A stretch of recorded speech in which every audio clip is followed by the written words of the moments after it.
Welcome.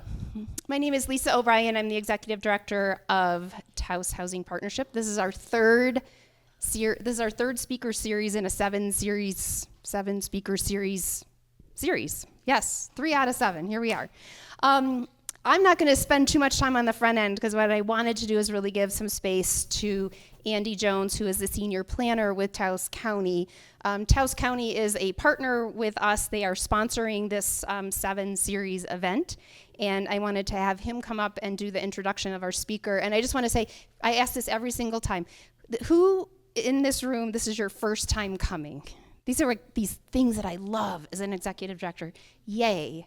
And I just want to share that tonight we're not able to live stream this, so I'm hoping there's not 35 people like continuing to hit start. It will be up on our website as the taped version.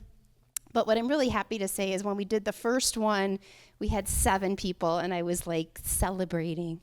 And last time we did it, we had 15 online live. So I just want to say thank you for continuing to come out. It's just a great indicator when we have the new people every single time that this community in particular, I think, is really eager and ready and poised to have these deeper conversations. So I just want to say thank you for continuing to come out. And Andy, come on up, and I'll pass the microphone off. All right, thanks everybody for being here tonight. It's my distinct pleasure to introduce Renia Ehrenfeucht. She was my professor, I believe, 8 years ago when I had my midlife crisis and went to planning school. Some people get sports cars. I decided I wanted to be a county planner. So, but Renia was actually the first class I ever had was land use planning. It was tough but fair, and it set the path and the course that I'm on now.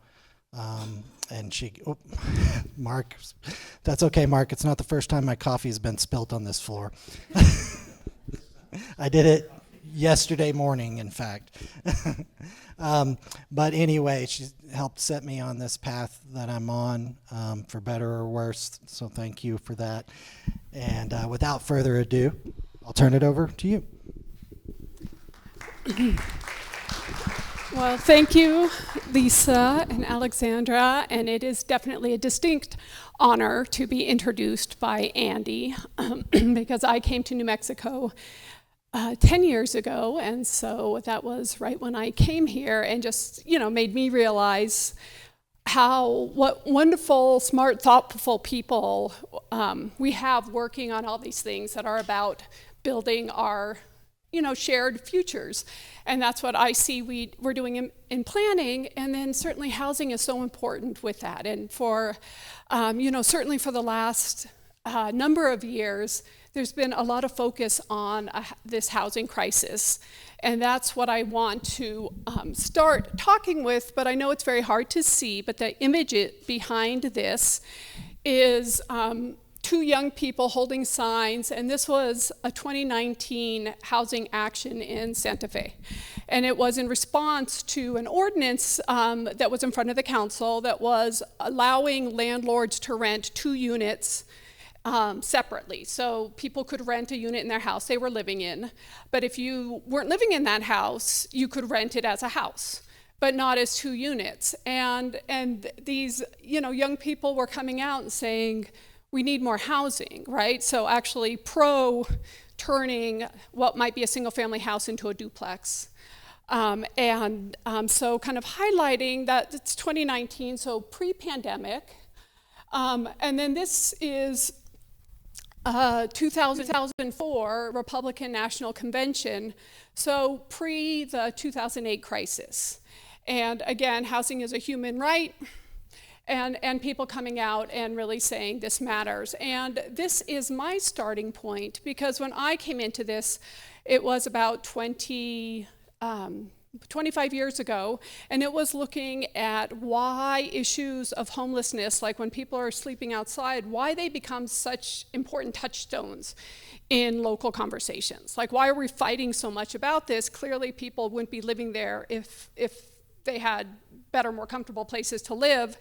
And yet, that, and at that time, I learned that in the 1970s, we established this idea that homelessness was a crisis, like started seeing it as separate than housing.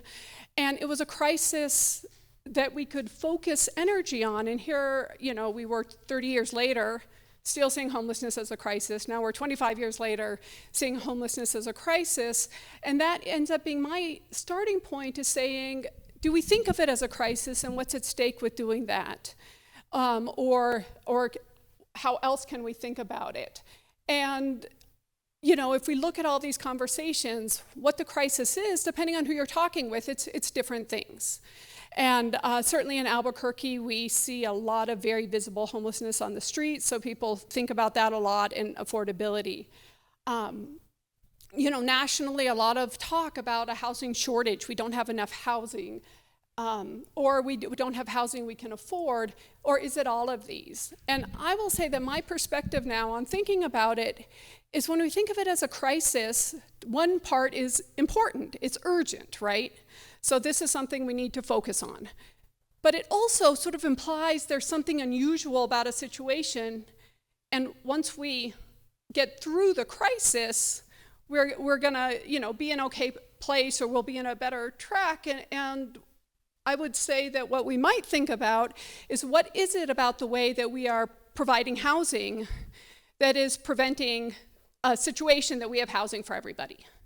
And so that yes, urgent, but possibly not a crisis if we, and I will, after this slide, talk why I think, the narrative matters, and thinking about how we talk about it is how do we approach taking action. But I do want to highlight these two different dimensions of what we're talking about, and they are slightly different, both important, is the question of, can people afford housing? And certainly in New Mexico, since 2017, rents have increased by 60%. That's more than twice the national rate. That homelessness has increased 87% in about the same time period. That is also about twice the national rate, much higher than all our surrounding states. When we think about chronic homelessness, most people experience homelessness once, like it's a situation they're in. There's some people who, for one reason or another, can't find the kind of stable housing. That increased in this period from about 33% to 40% in New Mexico, again, much higher than other states. So certainly the sense of affordability. In the country, half of renters are paying more than 30% of their income in rent. For people with very low incomes, it's 80, 90%. And then, of course, 25% of homeowners are also paying more than 30% of their income in rent. And then the interest rates, and one question is institutional investors. I will return to that because it's a changing dynamic in our housing markets. And want to draw attention to this. But the question about housing shortage is it's a slightly different conversation. And this is just that we don't have enough housing. So we're not building enough housing for the new housing units that we need.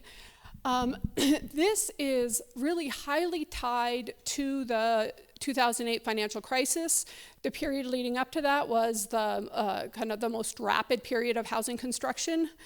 And it dropped off, and then there was virtually no new housing built, and then it has increased, but we are still, 25 or more % lower than the peak housing construction period, right? So when we think of that, sometimes people, it's like measured every month the number of housing starts, like how many, building permits, how many houses start, and so we're not keeping up. Part of that is that it is not always cost effective. You have to be able to make projects pencil, and if people can't afford the houses, so these are related, that you build, then it's not, you as a developer aren't going to build them. And I will say there's been a lot of attention to vacation homes, second homes, short-term rentals. a lot of analyses have focused on big cities around that, and they find that it's not really the most important factor. I think that that is not as true in some of our towns and villages, and certainly ones that have very active, like tourism as a part of the economy. And so it's something that I think that we need more, like close analysis about that, those dynamics.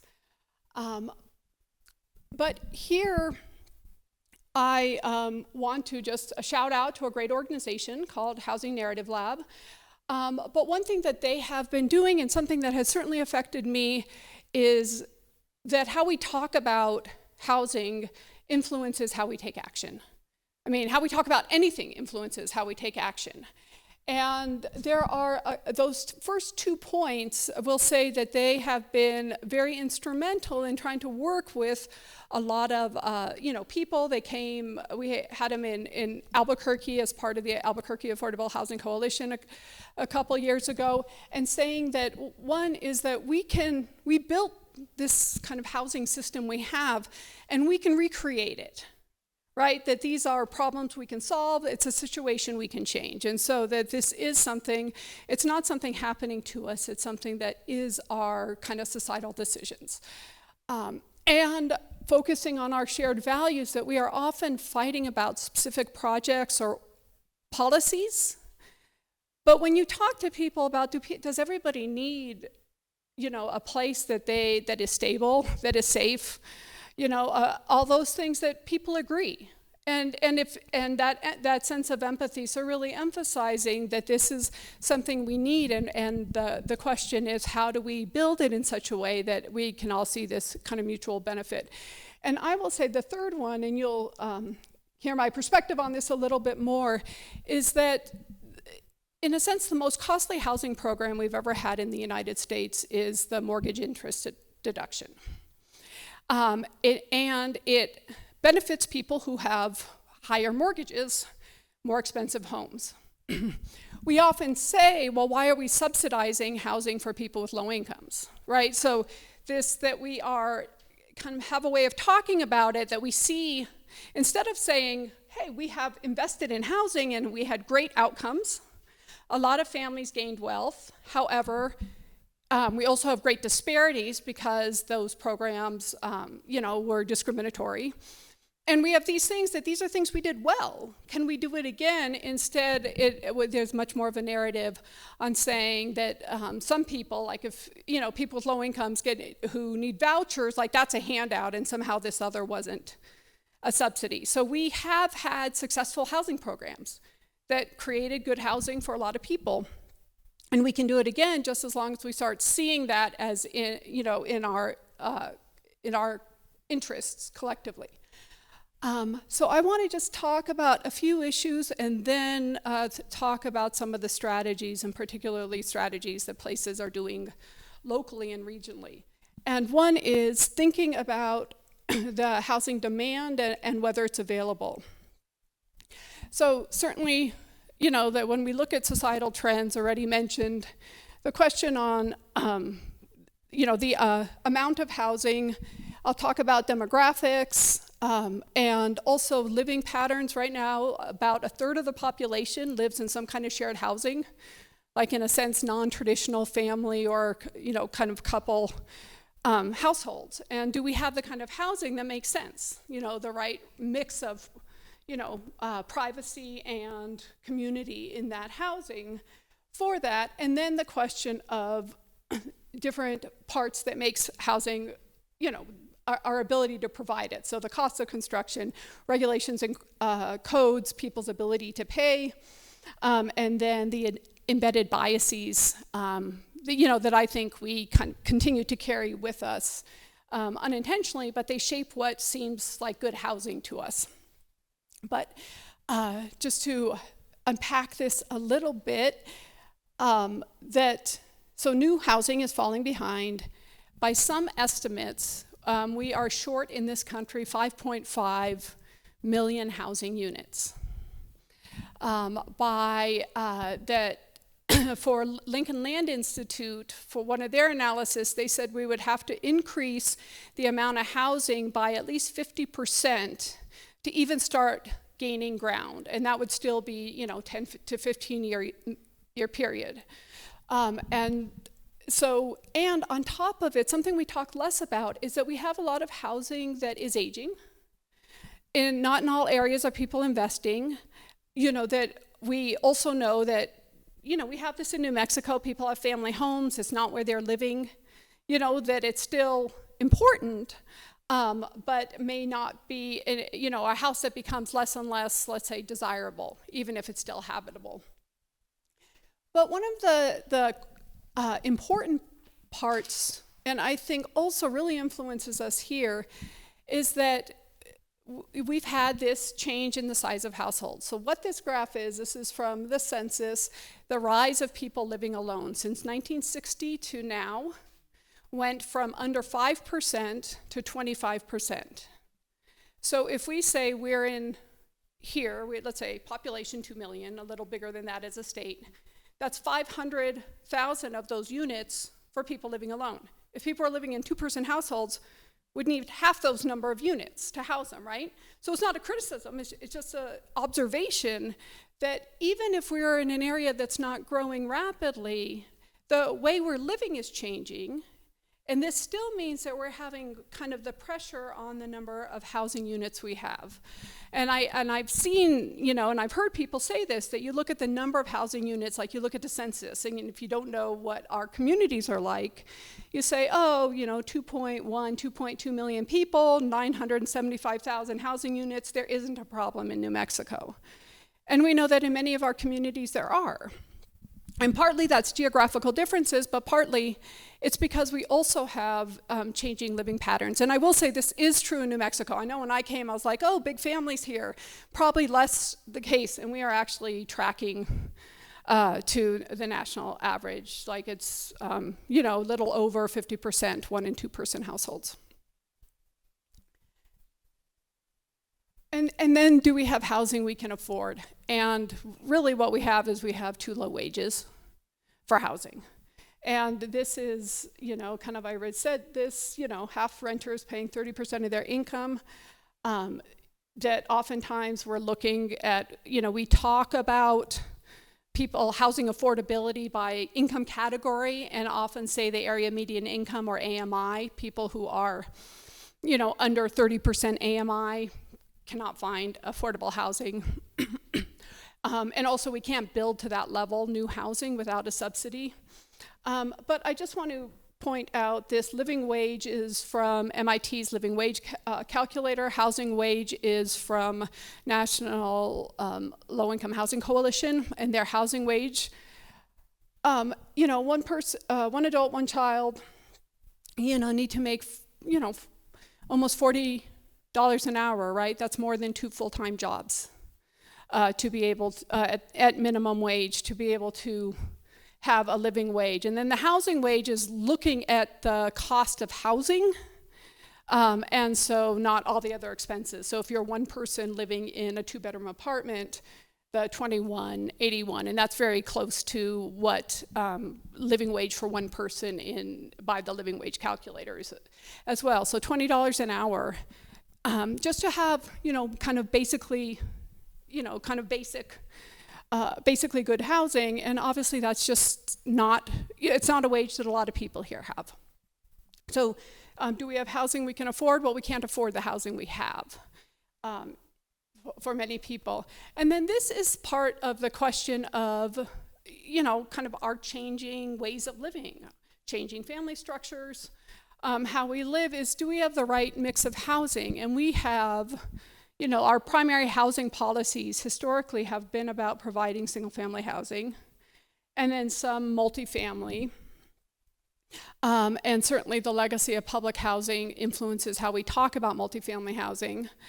And we don't have the range, some people call this the missing middle, that we don't have enough townhomes and garden apartments and the kind of housing that you're living, not necessarily in a big apartment building, but you're still living closer to neighbors, tiny homes. Like there's all these different ways you can do it. Every community can say what's the right kind of mix or the form for us, but that we just have very little of that. It's not it hasn't been this kind of underlie our housing policies. We haven't incentivized it. And in fact, there were the different ways that housing has been incentivized, like the mortgage, the way the mortgages are created, it really incentivized single-family subdivisions and not this. So we're living with that.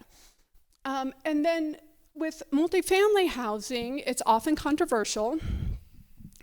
There is a very good book called Neighborhood Defenders that looked at a lot of housing controversies and really talked about, one of the reasons is that the costs to having that, like not the best neighbor or you think it's ugly, is you, the next door neighbor.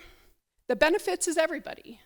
So so one is, why is it controversial? People come out. Who comes out? The people who are going to be living next door to this and feel the effects of traffic and so on. And that has also been called NIMBYism, not in my backyard.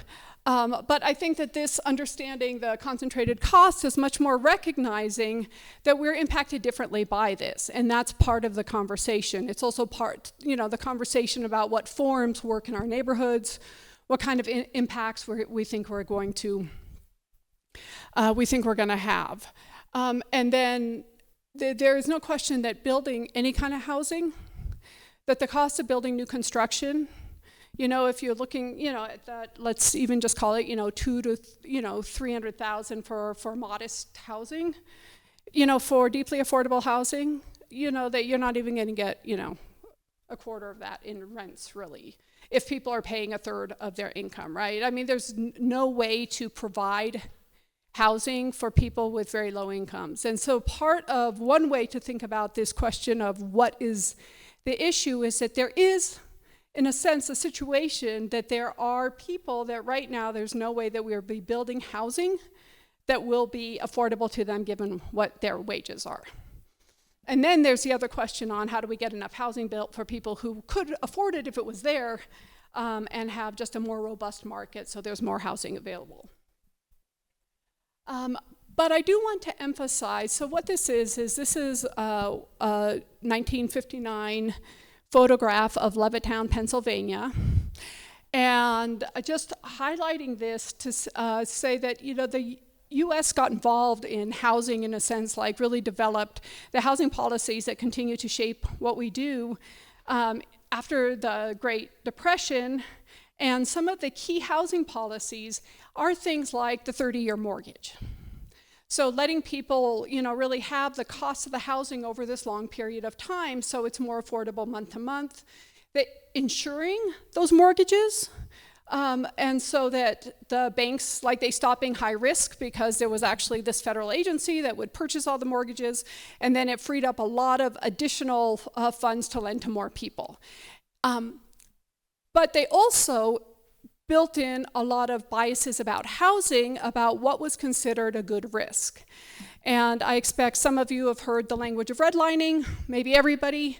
And this was when redlining became policy. Developed all these maps that said this area, bad risk, this area, good risk, new single-family construction for white people, best risk. Single-family construction that was not for white people, but not mixed race. There definitely were those subdivisions that were developed. Our central core areas that had a mix of housing units, not good investments, right? So we see this real disinvestment of our central city areas as part of this. But also the amount of discrimination is that the single-family house becomes the number one way that middle-class Americans build wealth. But you have to be able to get a house to do this, right? And so this is also how we ended up creating wealth disparities across race, right? The real difference between wealth in black households or Latino households and white households is through discrimination in the housing market. But the flip side of that, the other big policy was building public housing. I will also mention that also how we created segregation, because we segregated public housing, but this is Pruitt-Igoe in St. Louis, became most famous because It was demolished in the 70s. So this was seen as this huge failure in housing production. But if we think of it as a failure, and I'll say this is also the language of concentrated poverty, like what was wrong was the people living there. The way that public housing was, the way the policy was constructed is that it was a federal investment, and then the operating expenses came from the residents living there.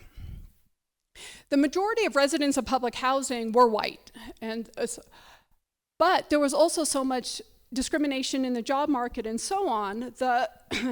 The people who had the lowest income, so therefore the least investment in their housing, right? So the projects that went into decline fastest had high percentages of people of color living in them. And it became this real sense, like a really strong cultural narrative around concentrated poverty, about people destroying their own housing, about this real sense people don't want to work.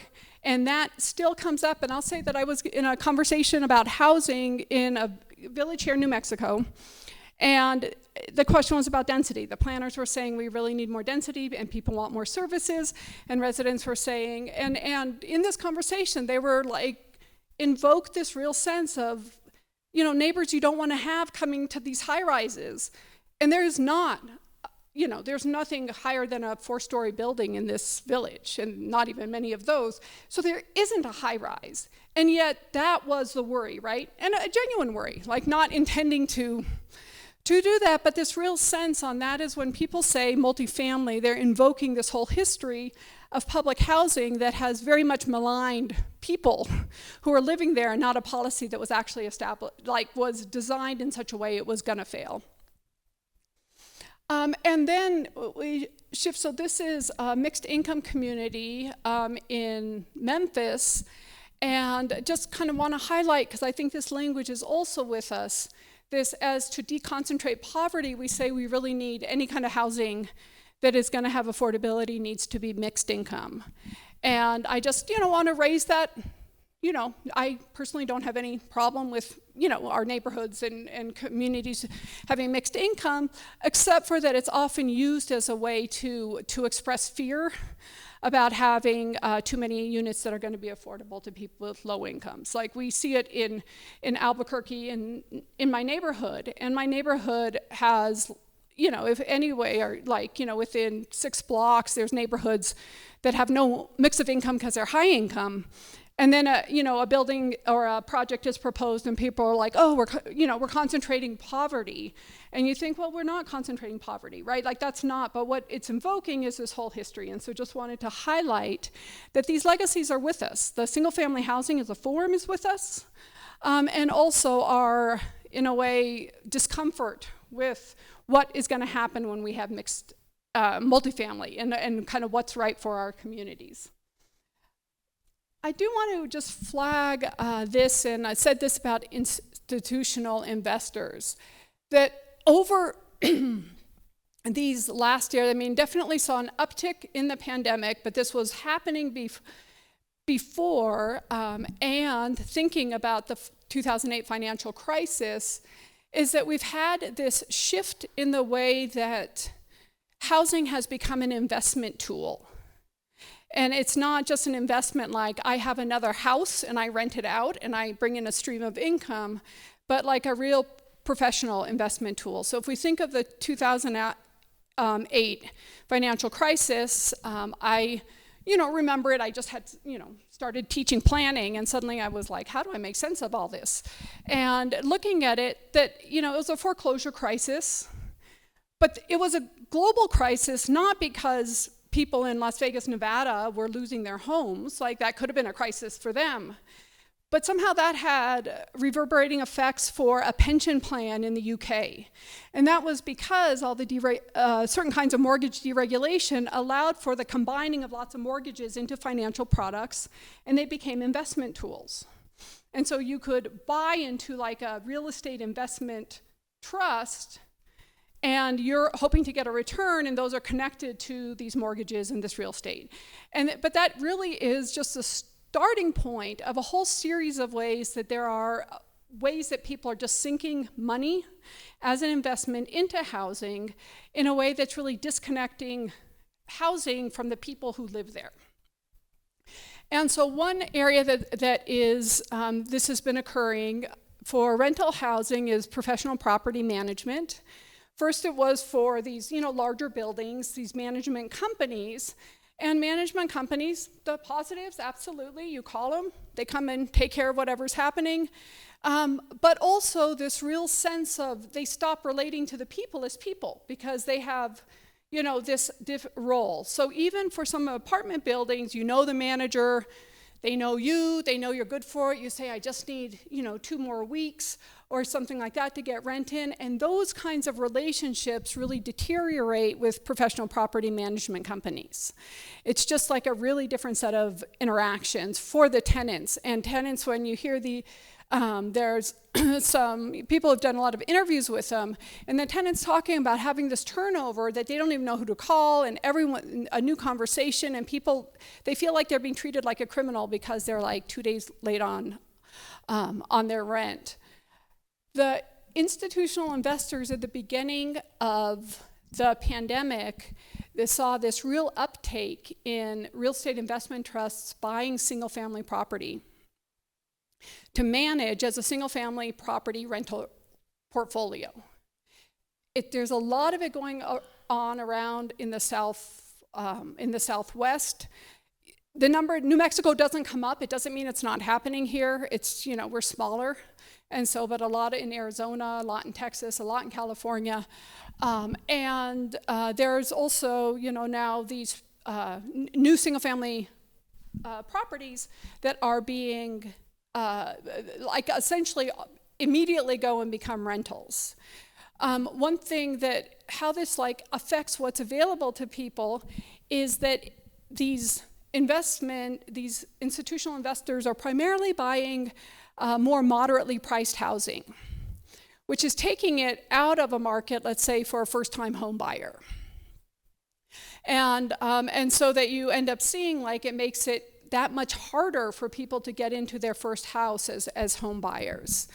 Again, it also has some of the same effects of just, professional property management. Instead of having, the person who owns the house you live in, you have this relationship with them, that it's a management company. And so it's a little bit, and it has that, it has that dimension of it as well.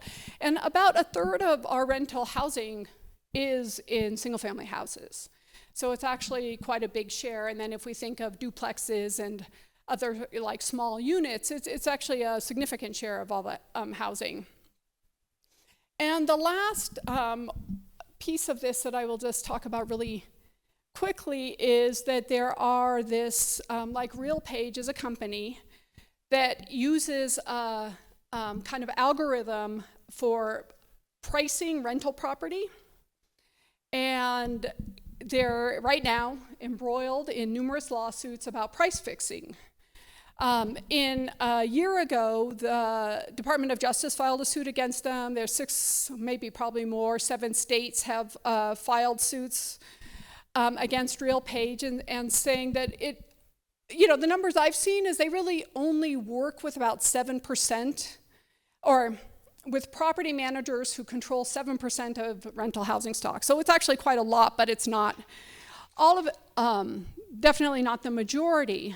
But there's, for kind of numerous ways, this real sense that it is increasing the cost of rents by helping people make decisions to price their units similarly to other people and maybe higher than they otherwise would have. A lot of different debates on whether that's legal or illegal, because if you're just letting people know they're under, pricing their unit, and then they're like, fantastic, I can get another $500, and they do it, is that it may not be legal, it just might still be harming the tenants who are paying higher rents.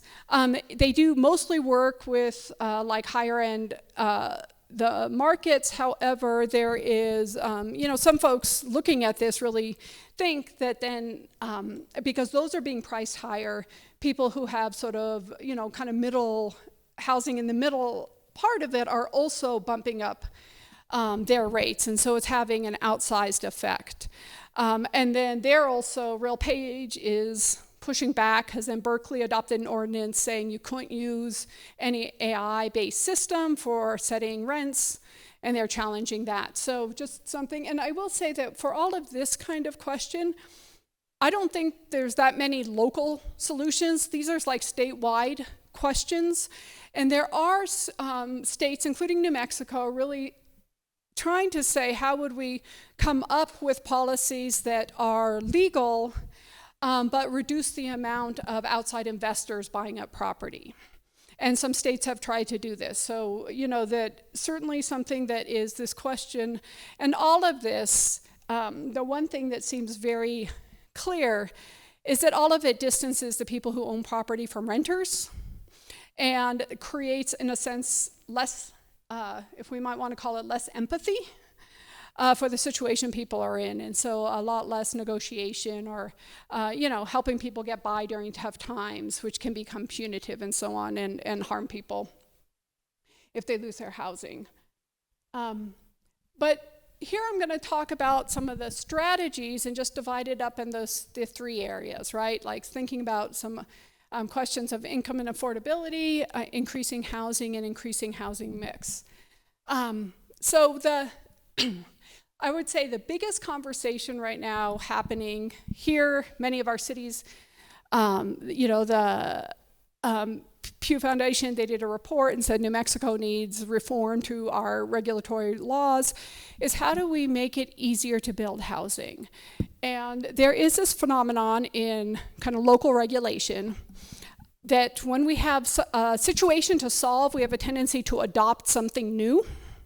And some people call it additive, like our regulations have gotten increasingly complex, and in such a way that maybe they're too complex. And for regulatory reform, that could be the situation that you adopt a zoning code or something, that really has very clear guidelines for multifamily housing, but then it becomes by right. So you don't have to ask for a conditional use permit as long as you're complying with the zoning codes. Like that's one of the ways that it can be, can streamline it.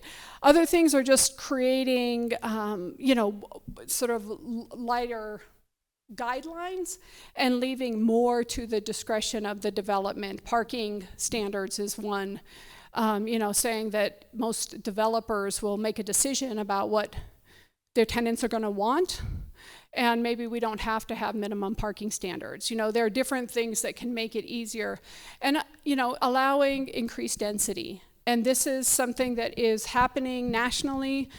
Minneapolis was the first city that said all our single-family zones can now have up to fourplexes, even though the way the lots were, fourplexes weren't very viable, but they had triples, doubles, single-family houses. Did it have an impact? Absolutely. Has their rents grown slower than other areas? Absolutely. Did it change the fabric of the city overnight? No, because things don't change that quickly. Not that many places are changing. And so, but are there ways that we can allow for increased density? Reducing the cost of new construction. It's expensive. So right now, low-income housing tax credit program, this is supporting in New Mexico, hundreds into thousands of units. We have tens of thousands of units that we need, right? So it's just there isn't enough money going around for direct subsidies. Land donation, that's, certainly a big conversation here. There is we can do it, but there's certainly conversations at the state level making it easier or very clear about being able to donate for affordable housing and regulatory reforms that, like reducing parking standards can reduce the cost of construction. And then the other part is that, a really important thing in many of our communities, and again, I think not talked about enough, is that if we keep our existing houses habitable, we can also keep housing units. And so that also, in terms of a strategy, can be a pool of, funds for repairs, help, people offset the cost of replacing a roof, doing things like this, and really thinking on how do we create, some pools of assistance that might help people, kind of stay in housing. And then the increasing housing types, I'll say that this is something that I would say, and I thought when all of the conversations I'm like, this is a no-brainer. It's going to have so little impact on people's neighborhoods, like allowing duplexes, casitas, other, anything up to a fourplex by right. Like if you have a single-family zone, that's how Minneapolis framed theirs. That's how Sacramento framed theirs. I live in a neighborhood, tons of casitas. My neighborhood was one that opposed Albuquerque trying to allow casitas throughout the whole city. And so it's not clear to people, right? Because you look at this and you say, except there's these 3 places down the street from me and it's pretty terrible and I don't actually want a neighborhood filled with casitas. And so that even though this really, would not change the character of our neighborhood very quickly, particularly if we think a quarter of our households are one person. If you have a duplex, you could have 2 people there. Let's say you had 3 people. It's a small family, right? These are not huge impacts. It doesn't mean that they're not, that it doesn't always feel right for people. But I would say that, that I do think that that's something, just kind of leaning into that. Foreign-based codes can we allow people to be very creative and get more housing units as long as they're kind of meeting code requirements that make it a great place and consistent with other housing in the area. And that allows for, creativity, being less restrictive about what people can do. And then the multifamily development by right is controversial. There's conversations here in New Mexico, but there are some states that are preempting local development control by saying that as long as something is consistent with the local, zoning codes and so on, that you cannot, that you have to allow for the development. You cannot ask for another review process. To try to get out of that situation, that neighbors come out and feel concerned about it, and then that stalls projects. And even if projects are eventually approved, for projects that have really narrow margins, a 2-month delay can cost a lot. And it can also, in some areas that there are really, that have a reputation, and this actually, I'm not thinking of places in New Mexico right now, but a reputation of everyone coming out against new housing, people don't even bother, right? Like, why would you develop, Berkeley is one that always is used as an example, why develop in Berkeley when you can develop in Oakland? Because you know that in Berkeley you're gonna have all these delays. And so trying to reduce the delays around that, it does mean you need good codes. You need codes that reflect what you want your community to be. And I just, I know we all know this, we see lots of housing, but that real sense on, we're not talking high rises in most of our communities here in New Mexico. That this is proposed Sandoval Flats for Rio Rancho, a low-income housing community that's going to go in there. That density means all sorts of different things, and I put in a mix of places because sometimes when you show people something that looks like their community, they're like, I know that house. It's a terrible place down the street from me. It's really ugly, And so saying the idea is that if we look at many duplexes or triplexes, you can barely tell from the street. It may have 2 front doors, and sometimes not even that. And so we're talking about housing that looks a lot like our current housing.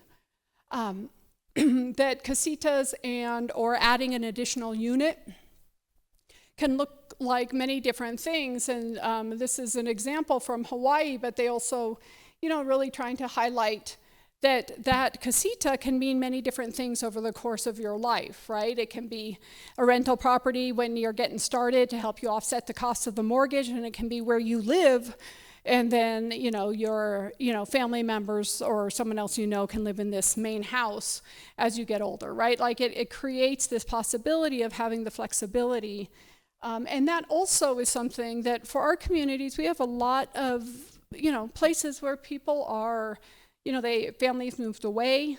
They want to stay in their community, ideally stay in their home, throughout their lives, and living in this big single-family house that no longer is working for them. So really saying, how do we get the housing we have to more reflect the ways that we want to live? Casitas, courtyard apartment, and, yet again, another house that the only indication that it's not it may be two houses is two doors that look like front doors. And this is kind of where I'll end is, thinking of that we also have all these strategies that are possible to just get more money in people's hands for housing. And one thing that ended up being somewhat of a natural experiment was COVID, when they were giving just that, essentially money into people's accounts. There were a lot of people who analyzed the effects of it, and what the effects were that kids got better nutrition, kids got, clothes for school, people paid their rent, and, that there's a lot to be said for actually just getting people money that they need is probably the most efficient way we could solve some of this. Like a lot less oversight than vouchers and so on. It's not very popular, however, we do have examples, and there are different cities. There's a couple experiments going on in experiments, meaning like organizations who are giving kind of cash to families to help them instead of trying to get them into services, right? To see if that will just help people get through these tough times. Vouchers are one way that people just get money that they can use for renting any apartment or house that's available. One of the challenges is that there's more steps to renting to somebody who has a housing voucher. You have to get the house inspected. There can be these delays, and people don't always want to do it. It's not, when they say why they don't do it, oftentimes, people just say it's a hassle. Why would I? I have another tenant who's willing to rent to the place. Doing a prohibition on source of income discrimination, like saying you have to take different forms of income, seems to make a difference. Cities that have done it have much higher rates of voucher acceptance. One of the hard parts with vouchers is that we have this in New Mexico, people have vouchers and they will not be able to find a place to live with the voucher. And then we lose that, like we collectively that we lose that, and then of course they don't find a good place to live. And so trying to think of ways to make it easier for people to accept vouchers. And part of that is also, when we think of regulatory reform, is vouchers have to be easier to use. But also keeping people in housing, it's very, very expensive to be evicted. I mean, it affects your ability to get housing again, but people lose all their stuff. They miss work. They can lose their jobs. Kids miss school. The costs of being evicted are so high that, yes, we don't want to create a situation where people cannot get someone out of their house, a unit that they're renting. But we have really, really restrictive eviction policy in New Mexico that does not help tenants. It makes it very hard to make things right. And that is definitely something that ends up being expensive. And just emergency assistance, money in people's hands, money to make repairs in a place so it continues to be habitable. There is a lot of possibilities. There are alternatives to just single-family housing for wealth creation. So thinking home ownership, certainly, but also land trust, co-housing. And I'll say that I do think all these other ways, when we start thinking about wages and getting money in people's hands, money for healthcare, that if we are going to be investing our economic development dollars in incentivizing companies coming here, they should at least be paying a housing or living wage. Because otherwise, we just create a situation that we have more people who are precariously housed and don't have enough money. And so I will just end there, and certainly happy to, hear anyone disagree, questions, or anything else.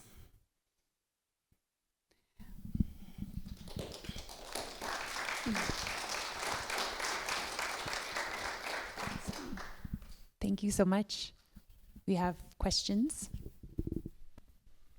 Thanks, Renia. That was really informative. On prohibitions on housing, source of income discrimination, are you aware of any New Mexico jurisdictions, municipalities, or counties that have that kind of law, or is that even possible at the local level?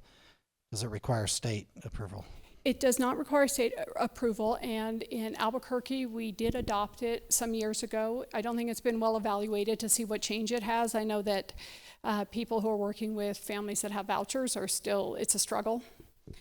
And so it definitely doesn't solve everything, but so we do have it in Albuquerque, so.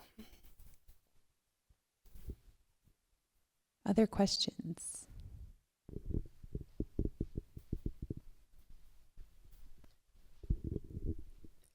You really hit on the fact that the problem is economics, and you need subsidies to build, right? And private developers aren't doing that. So there is a thing called private-public partnership that I'm involved with, and that seems to be growing in, say, Colorado and Idaho, where a jurisdiction will team with a private developer that can have a portion of the project be free market that will fund the rest. And if it's on the same site, that also mixes the demographics. So I'm just curious if New Mexico if you've seen any of that here. Well, I would say that I think many of our low-income housing tax credit projects definitely have that mix of housing, and some having market rate, others having different mixes of affordability. I do think that almost always they still need the subsidy to offset the costs of those affordable units. So even if your sort of upper end housing would pay for itself, that there needs to be a subsidy to create a range of incomes with this. And so that is something that we are seeing here, absolutely. And then the other question is, are there other ways we can reduce the cost as part of that public part, right? So, a land donation, or, a really low, like a 100-year land lease for $1, or other things. These can be structured in different ways. In infrastructure investment, another piece of that might be thinking about development incentives that make the project, higher returns on the project, like a density bonus if you are meeting other public goals and things like that. So I do think we see that in the codes, and I think people are taking advantage of it. But to your point, it's those very, the really low-income units, though, still oftentimes you definitely need some, direct reduction in the construction cost. Otherwise, it just will never get there. You had land trust. Could you talk about the land trust concept? Yeah, so land trust, Albuquerque has one that is quite large and actually very well known nationally, called Sawmill. But the idea with land trusts is that there is an entity like the land trust who owns the land, and then there are all these housing units, mostly home ownership, but that you can also do rental housing. And people buy them, but they don't buy the land, and so it reduces the cost of home ownership. Within it, there is some kind of mechanism that people do get some gains on that, the appreciation, the money they put into their house, absolutely, when they sell. But also some appreciation, but they don't get the full appreciation because the intent is that it's sold again and continues to be affordable. And there are, Sawmill is mostly in one area. They have talked about doing scattered site housing. There are in a number of cities, Denver has a number of them, that it is buying up single family housing like an alternative to an investor, being a land trust, and so that you are collectively part of it. It's like a form of co-housing, is that people are part of the governance structure, and then you own your house, and you might live in a single family house, not next to neighbors, part of the land trust, but part of this bigger structure or this bigger unit, and it keeps your housing costs from appreciating so quickly. Because particularly in gentrifying areas, oftentimes it's the location that is really raising the cost of the housing significantly. And so it reduces, it just reduces the cost of it so that it can be sold affordably to another family afterwards. You were mentioning density bonuses. Would you mind just describing what that is a little bit in case people don't know? I mean, density bonuses, like really in a basic level, would simply say if you are, you can get more units if you meet other kinds of goals. And so you can have density units, and places do this, that they simply say if some of your units will be more affordable, and they give some kind of range, you can build more of them. And so that would be the more, market rate units can offset the costs of building affordable units. But you can also meet all sorts of other goals with this. When I started as a planner, I was living in Washington State, and there was so much concern about surface water, right? Because it rains all the time and everything floods. So there were all these bonuses for subdivisions to preserve wetlands, right? So you keep wetlands, you design your surface water that really is going to retain it, not just building a swale, but preserving all that water flow, and so that you didn't have off-site impacts from the new development, and you could build higher, you build townhomes possibly, you could have more units to do that. So it can be used, it's desirable because oftentimes the benefit from it is creativity on part of the developer, right? They can do it. And then you say, hey, what is it, the goal that we're trying to meet with this? And let them figure out the best way to do it.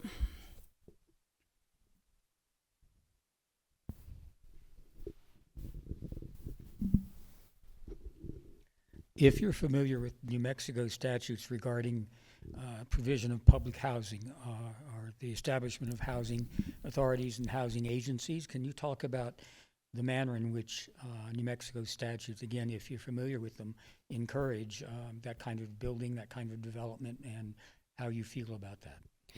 I am not familiar with what we're doing at the state now. We have public housing throughout the state still from this earlier era of public housing. And so that we have the housing authorities. And so I will say the few things I think I can say about them is I think that we're at a point that we don't have public will for having new public housing. Not because I don't think the public sector can provide new public housing and do it well. I think we can if we're willing to invest in it. There's lots of countries that their government owns housing and it's good quality housing and people live in it and it's not a problem. But it's not how we've approached things in the US, and I don't think we're gonna shift gears and get there anytime soon. There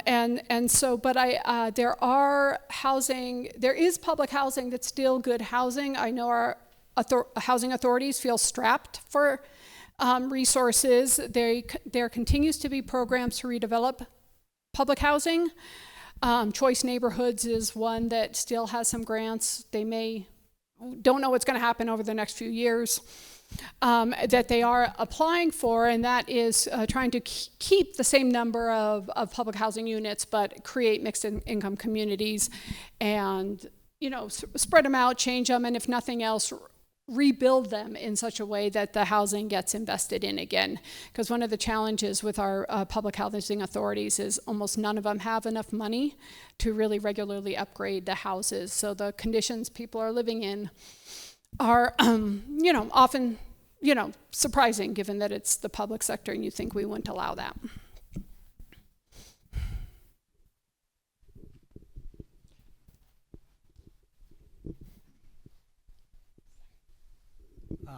Thank you for your talk. I agree 100% with everything you've said. I'm just thinking, when you were talking about the rate of housing in New Mexico, and I was thinking of Texas and their housing. I just took a drive through West Texas, and there's all these dried up rural towns, boarded up with inadequate housing. I'm seeing really the designation between rural and urban, and I think in New Mexico villages and 30 years experience starting with building FMHA houses, which did work in Taos and provide a lot of the affordable housing.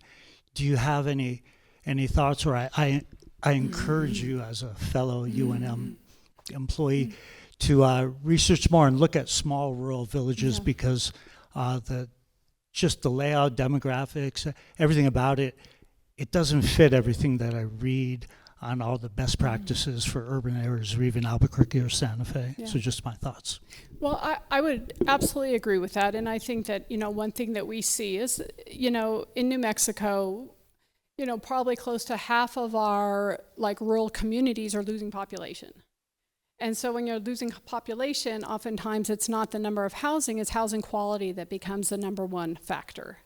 But also, losing population often means that younger people are leaving for work. So the populations who are staying there are, people are older and want to stay and may not have as many family members around.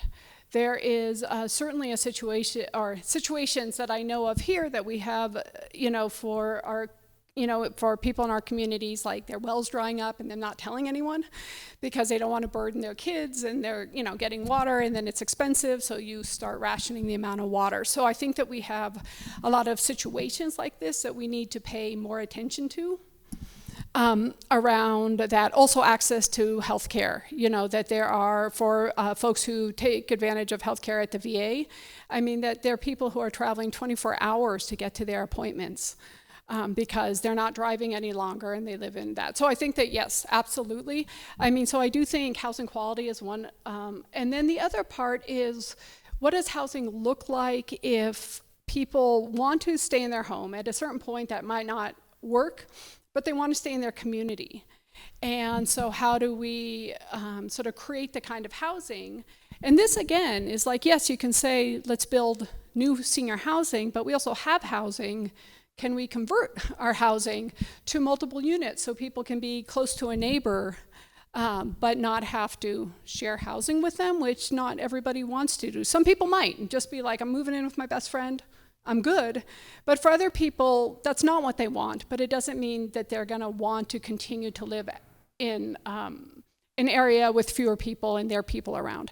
And so I do think that there's a lot of questions, and certainly our communities losing population, I think, is a different set of questions than those that are growing and rural, very different than our big cities, for sure. Can I just, I'm sorry, I'll get you done. But just as a follow-up on that, how, if most of the research is not about rural communities and a lot of the data doesn't quite fit what we're experiencing here, how do we make this case for institutions or for our government to be studying our communities in ways that actually make sense? What's the angle? If we're losing populations, it's really easy to just disregard rural communities and say it's not very relevant. So how do we all make that case that we need more data, we need more studies of what's happening in our communities? I think that is a great question. It's something that we are, talking about at, UNM in my department is, we need more focus on rural planning. We need to be looking at our communities because, when we look at housing research, so much of it is the largest cities. And so we actually really know very little, even mid-sized cities, that if things are, similar in Santa Fe than New York, you're like, well, probably more different than that. And so I think I don't have an answer to how do we make it happen, but I think absolutely that about being a priority and recognizing it that, that our communities can lose population. It doesn't mean they're dying. So the question is, how do we, create a situation where our, communities continue to be a great place for people to live as long as they're living there, and do so, do so in such a way that communities retain their autonomy, right? A lot of people don't want regionalization and just to be absorbed into a bigger whole, or we invest in our counties to provide some services, or what does it look like to make sure that all our rural communities have what they need? Why do you think that politicians and city council people and our state legislator, why do you think they're so why they're so unwilling to change the zoning laws? Well, I'll say, having observed this all happening, in Albuquerque over the last few years, that the concentrated effects and then diffuse benefits I think comes up a lot. I think, and what I mean by that is that Albuquerque, you know, like we're a mid-sized city, big city in New Mexico, and all these things like having a duplex, for example, people are already doubling up. Like how, you know, people share housing. And so it's nothing different, and there was a lot of pushback, but the people who are calling council members are the people who are really feel like it's gonna make their neighborhood worse. So who they hear from is people who feel like they don't want something to happen more than they do want something to happen. And I think that that accounts for a lot of it. I do think that, you know, council members try to be responsive to their constituents, and if everyone they hear from is saying, you know, I think this is going to be a problem, or let's think about it more, that's what they respond to. I mean, I think observing, like there was, like, you know, even situations like we had for the planning students some years ago, before the first conversation, like 10 years ago, around casitas. Like there was a lot of support from the council. They had done this whole study. They showed up in their final project, and there were folks there who did not support it at all. And I will say it's the only time I've seen a group of people really be hard on it, because usually people are not, you know, they're like, I know they're students, I don't agree with you, but I can do this. No, people did not want this to happen. And were really, really, you know, felt like it was really gonna harm their neighborhood, and the council did not vote for it. And there was support on the council going up into it. And so I think it was very much the people who came, you know, because you hear their concerns, and they decided, you know, to respond to that. So, you know, I do think that anyone who thinks an idea is a good one should let their council members know, or, because certainly, you know, like they have to hear from us, and oftentimes we don't say things if we think it's good, because we're like, ah, great idea, and then you know, live your life. Thank you, Alex. Thank you. I'm one of your county commissioners. And I just want to know, thank you, first of all, for the presentation. It's always so hard to hear what we're up against, but thank you for your question about why do we not support zoning and changing regulations to make more housing more possible. And I'll tell you right now that Taos County is undergoing the process of updating our land use regulations. That is starting in the planning department. And your county commission gave the direction, like, address our housing crisis as you do these updates, because other versions of the land use regulations did kind of the opposite. It's like, you gotta have 2 acres and a single family home only. That's part of what we're trying to fix right now, as well as streamlining the process for builders to actually build. We are looking to Taos Housing Partnership also to give us some input on what those best practices look like.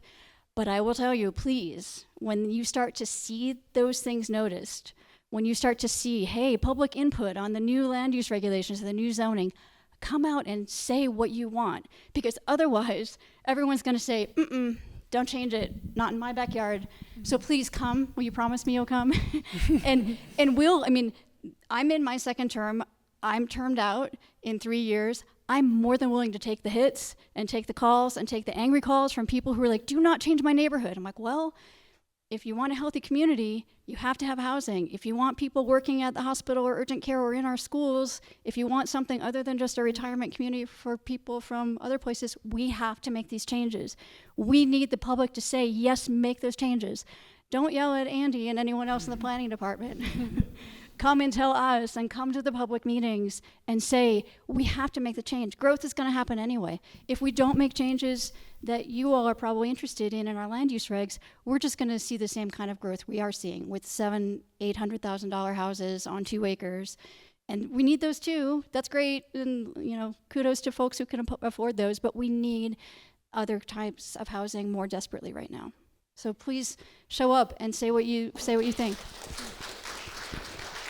Thank you, Anjanette. And I'll just say real quickly that we have a monthly discussion group that is happening next Tuesday, June 24th at 5:30 p.m. We have a flyer in the hallway, and that will be a place where we want to have those conversations to get ready to go to these commission hearings. Because like Renia's saying, like Anjanette's saying, we need people to say yes. And that's you guys, really. That's who's going to be there, is you guys. So, yeah. I was just going to say what Commissioner Bruss said, but we are in the early stages of taking our 7-8-year-old land use regulations and our 20-year-old subdivision regulations, reworking those, putting them into one unified development code that's more accessible, streamlined, not only making mixed use development, multifamily housing easier and more streamlined in the areas where it's most appropriate, where there's infrastructure, connectivity with the rest of the community, but also making, smaller, sustainable economic development more possible for the community. So, that bringing the wages up and bringing the housing prices down, both of those things have to happen simultaneously. And obviously, one ordinance is not going to fix everything, but as Commissioner Brush said, some of our current ordinances go in the exact opposite direction. So we're hoping to rectify a lot of that, and we're going to need support because we will get pushback anytime change is recommended, even if it's for the greater good. We do get that pushback. So look forward to seeing you guys there. We'll probably be talking more about that later in the summer, early fall. We'll try to get the word out the best we can. And I will say, the only thing I'll say is also talk to your neighbors, because one thing that I was said, I was surprised to find that I was in a neighborhood that had so many casitas and people didn't want casitas. And that was something, think back that I said the organization Housing Narrative Lab, about recognizing that it's a shared value, right? That we actually, when we're talking with our neighbors, recognizing that we all want people to have good housing. Nobody, wants to be living in a community that has a lot of homelessness, or think that people can't, get by or are about to lose their house. And so really thinking, how do we talk about it, that it's really recognizing that, housing is something that we're all concerned about. We have so much discussion going on around in all our communities in New Mexico right now. And so how do we kind of mobilize that in such a way that it leads to housing that works for everybody? I think we have time for one or two more questions. Let me just see if there's anyone new, but I'll get to you next. Hi, thank you. You mentioned form-based code, and I was wondering if you could explain that a little bit, because I did not understand that at all, and I would like to know what that means, and if you could possibly contrast it with other forms of code. Thank you.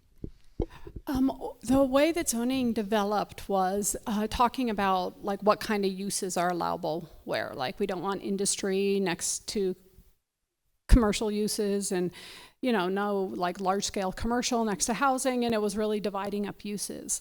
And then when people started advocating for form-based codes, they started saying, well, actually there's a lot of things that are compatible as long as they're like the right size. And so we think about this, like the example people like to give is a child care center. Like you could have child care in somebody's home, and the child care is not the problem, as long as that it is the right scale for the neighborhood. And to Andy's point about really thinking about appropriate economic development, that it's really saying, hey, what do we want our neighborhood to feel like and look like? We know that maybe it's low rise and lower density, or it has more courtyards or something like this, and you can think about it through the form and then have a whole range of uses that people can have there, just as long as it works in that form. And so it allows for small scale economic development, for maybe housing, and having your business and your house in the same building and things like that. So really thinking about what's the form, because oftentimes that's what we're actually responding to. When we say, I don't want, this apartment building, it's not that we really think having 8 new neighbors is going to harm our neighborhood, but thinking of that block next door, like that's what we're responding to. So it's saying, how do we think about the form of our communities and then allow for a wider range of uses that can be of the right scale, even within residential areas or, mixed use areas. Sorry for doing the distracting thing. Do you mind?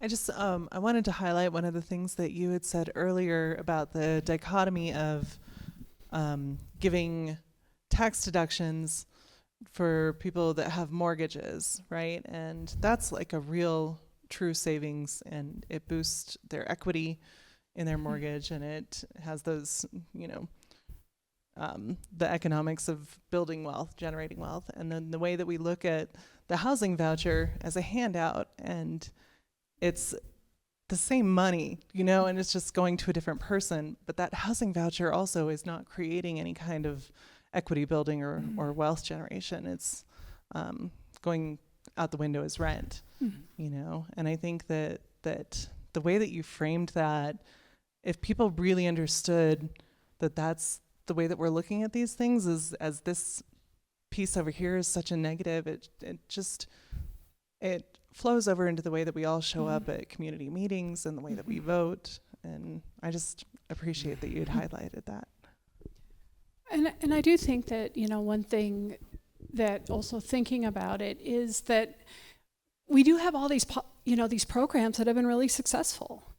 And, that they might have been limited in the way we frame success. But if we also think of it that way, one thing that there has been more talk about now is one of the challenges actually of having all our wealth. For majority of people, their wealth is their house.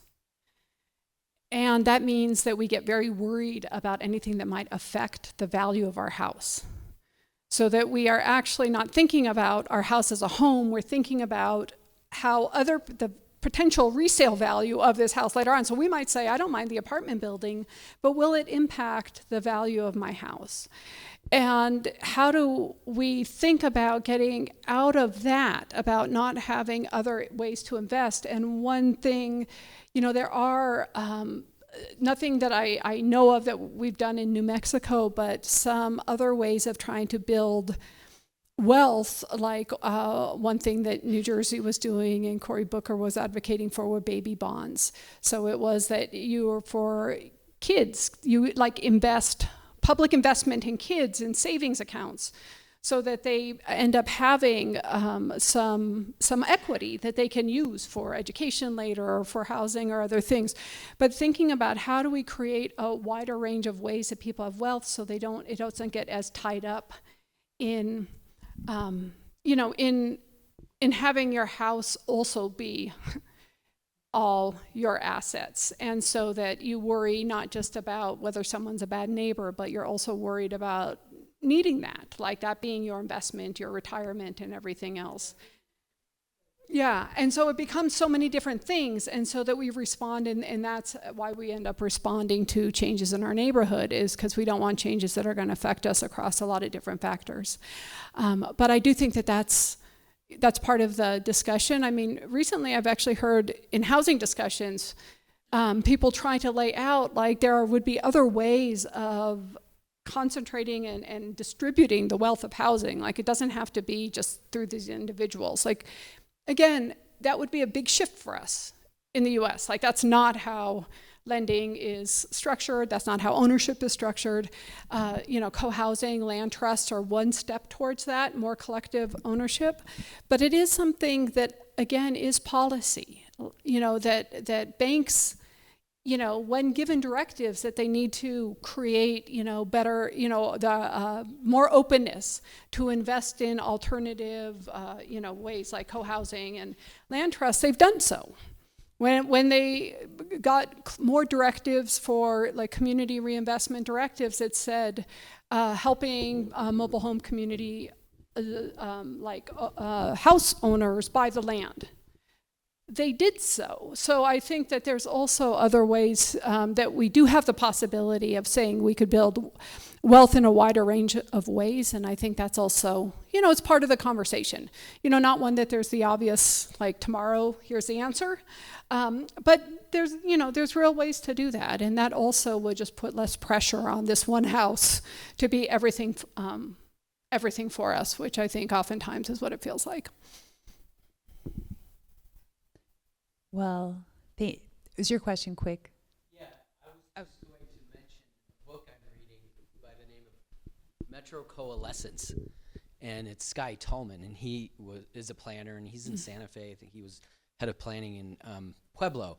But it is actually what we need to look at. He is talking about form-based code and how our neighborhoods could grow differently, more historically, in the same manner as the history has allowed with this form-based code.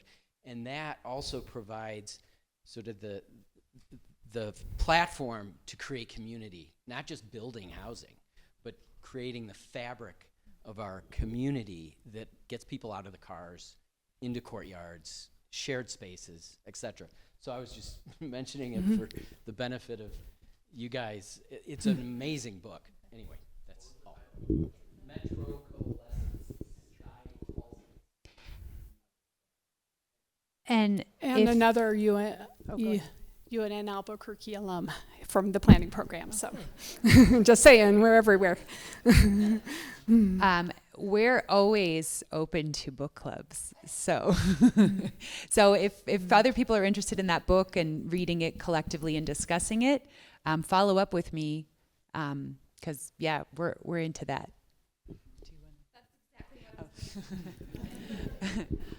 Well, thank you so much, Renia. That was fantastic. So much food for thought. Thank you so much for coming out.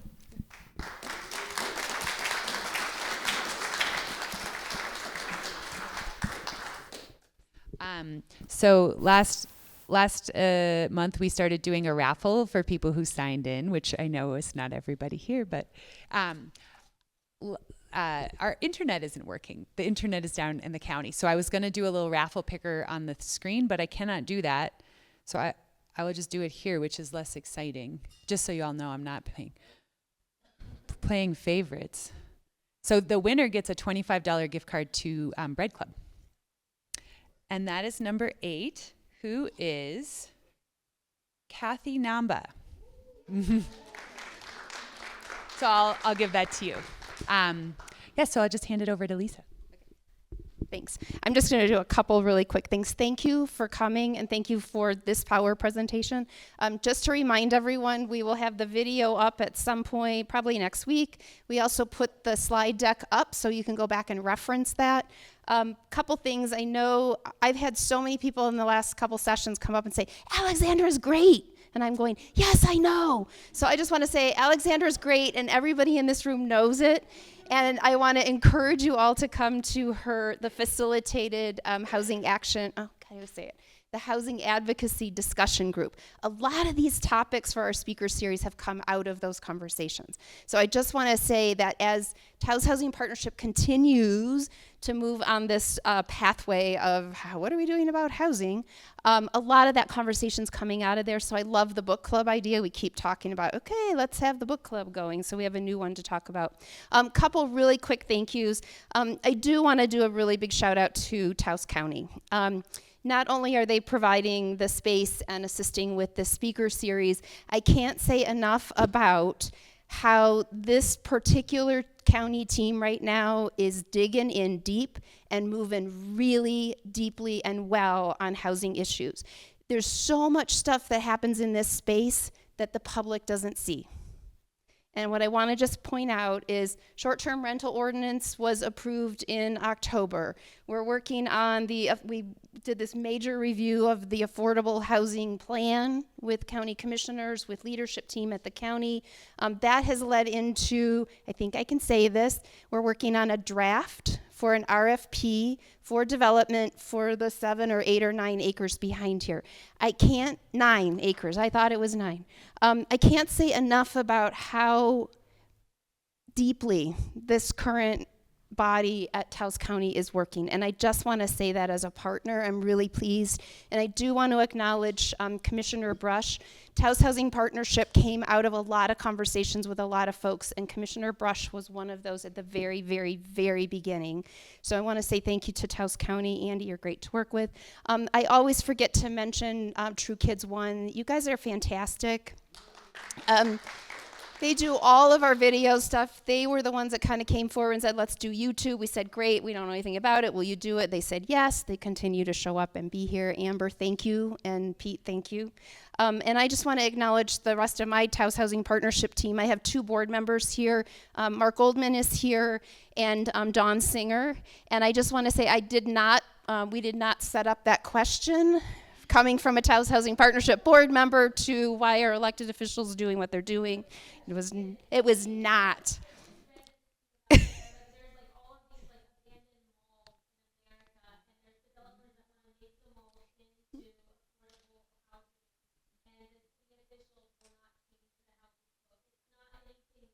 Yeah.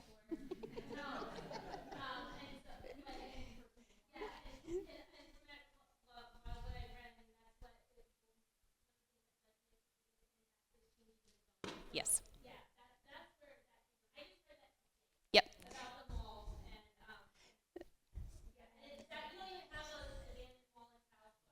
That's good. So it's one last thing we have to do. So just to continue the thank yous, we've acknowledged Alexandra. I also want to mention Lo Marcolin is here, and Lo is, she actually works with Ancorum Health Foundation out of Santa Fe. Taos Housing Partnership is very blessed. Lo is a senior fellow, and she is part of Taos Housing Partnership's team. We have her up here one day a week in our new office. We had an open house today, so I'm no longer afraid to say, oh, don't tell anyone we're open. We're open. Just a reminder, next month we are scheduled. We have flyers outside. The 2 things I ask every single person in this room to do, please take at least 1, if not 3 flyers off that table and go put it someplace. Hand it to someone. The way we get people here every single time is with people going, oh my God, I learned something. I'm going to the next one. The next one is on housing trust funds. Have we been talking about housing trust funds? Yes. It's another thing the county's working on. Taos County does not have a housing trust fund, and we will. It's one of the things we're working on. The second thing I'm going to ask for, I planned food for 30 people. I think I counted 29 heads. That means there should not be any food on that table. So everyone go this way, please. Grab a plate and a napkin. That means like 2 spring rolls and 2 fruit skewers. So please take the food. Thank you for coming. And we do have 2 other things coming up. This Saturday, we're having our 3rd homebuyer education class of this year. It is not too late to register.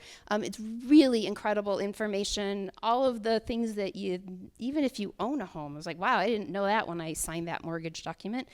Really good information. So encourage that to come through. And did I remember everything? It is this Saturday. 9 o'clock. We would encourage, please call us. You can call us on Friday just to make sure we have enough food. We always bring food, so I want to make sure we're not short on food. And I think that's all I have. Thank you. We'll see you next time, and everyone's going to bring at least 1 friend, right? Yes. And it's so nice to see people in here I have not seen in ages. Thank you for coming. Thank you, everybody.